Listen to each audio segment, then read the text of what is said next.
মদিনার বাজার দিয়ে নবীজি যাচ্ছেন, নবীজির একটা ওট পছন্দ হয়েছে। তো নবী ওটের মালিকের কাছে গিয়ে জিজ্ঞেস করলেন, ভাইয়া এই ওটটার দাম কত?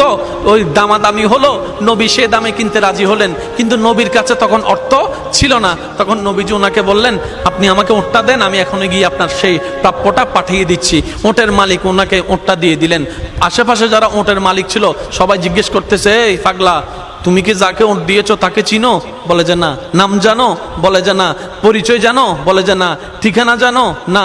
তো তুমি যে ওটটা দিয়ে দিলা, উনি যদি ওটার টাকাটা না ফাটায় তখন তো তুমি লসের মধ্যে চলে যাবা। সে ওটের মালিক বলে, এত সুন্দর নুরানি চেহারাওয়ালা কখনো বাটপার হতে পারে না, কখনো চিটার হতে পারে না, কখনো মিথ্যুক হতে পারে না।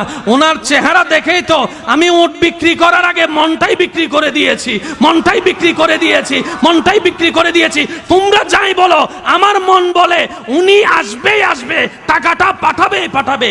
এই কথা বলতে না বলতে কিছুক্ষণ পরে নবীজির একজন সাহাবা এসে বলছেন, একটু আগে একজনে ওট নিয়ে গিয়েছেন, কাছ থেকে ওটের মালিকটাকে একটু দেখতে চাই। উনি বলে যে আমার থেকে। তো উনি বললেন, আমাদের নবী আপনার থেকে ওটটা নিয়ে গিয়েছেন, ধরেন ওটের টাকাটাও দিয়েছেন, আপনাদের খাবার জন্য কিছু খেজুরও হাদিয়া পাঠিয়েছেন, খেজুরও হাদিয়া পাঠিয়েছেন। ওই ওটের মালিক বলে, ভাইয়া